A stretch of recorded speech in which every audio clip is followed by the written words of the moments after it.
الشیطان الرجیم بسم اللہ الرحمن الرحیم۔ تمام ہی ناظرین کو، حاضرین کو، سامعین کو السلام علیکم ورحمۃ اللہ وبرکاتہ۔ سلسلہ ہے رسول اللہ صلی اللہ علیہ وسلم کی نماز حدیث صحیحہ کی روشنی میں۔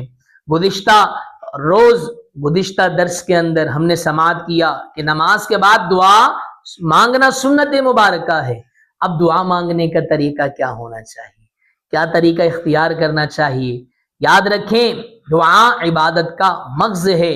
اللہ کے پیارے حبیب صلی اللہ علیہ وسلم نے ارشاد فرمایا الدعاء مخ العبادہ، دعا عبادت کا مغز ہے، یعنی ایک اہمیت کا حامل ہے۔ تو ہمیں دعا بڑے ہی توجہ کے ساتھ، یکسوئی کے ساتھ، اپنے قلب، اپنے ذہن کو حاضر رکھتے ہوئے، دنیا وما فیہا کو ذہن سے نکال کر بس اللہ تبارک و تعالی کی طرف لو لگاتے ہوئے ہمیں مانگنا چاہیے۔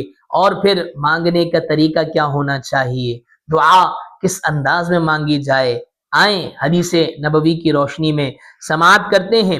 حضرت سیدنا ابن عباس رضی اللہ تعالی عنہما سے مروی ہے، کیا فرماتے ہیں کہ جب تم اللہ عز و جل سے مانگو تو اپنی ہتھیلیاں اوپر کی طرف رکھو، یعنی اپنی ہتھیلیوں کو بلند رکھو۔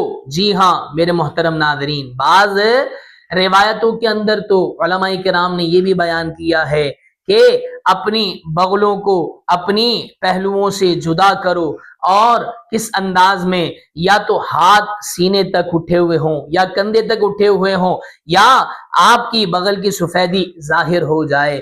بڑی خشوع اور خضوع کے ساتھ دعا مانگیے، لیکن حدیث مبارکہ میں ہے کہ ہاتھ کی ہتھیلی کو اوپر رکھیے، اوپر ہونا چاہیے۔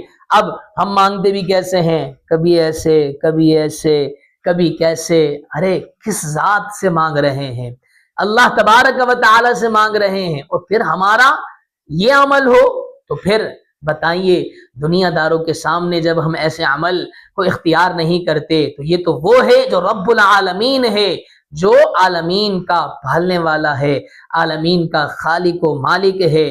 تو کیسے خشوع اور خضوع کے ساتھ، بالکل توجہی کے ساتھ مانگنا چاہیے۔ اور پھر سماعت فرمائیں کہ ہاتھ کی ہتھیلی کو اوپر رکھنا چاہیے۔ اور پھر حضرت سیدنا ابن عباس رضی اللہ تعالی عنہما سے مروی ہے، فرماتے ہیں کہ جب دعا سے فارغ ہو جاؤ تو چہرے پر کیا ہے، اس کو پھیر لو۔ کیوں ایسا فرمایا؟ کیونکہ اس کی برکتیں ظاہر ہوں گی۔ اللہ کریم سے دعا ہے اللہ تبارک و تعالی ہمیں رب کریم سے اچھے انداز میں مانگنے کی توفیق عطا فرمائے۔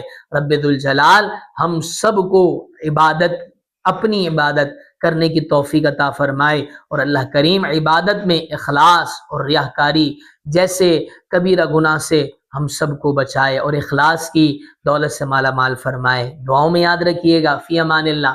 پھر ملیں گے کس سلسلے میں؟ رسول اللہ صلی اللہ علیہ وسلم کی نماز حدیث صحیحہ کی روشنی میں۔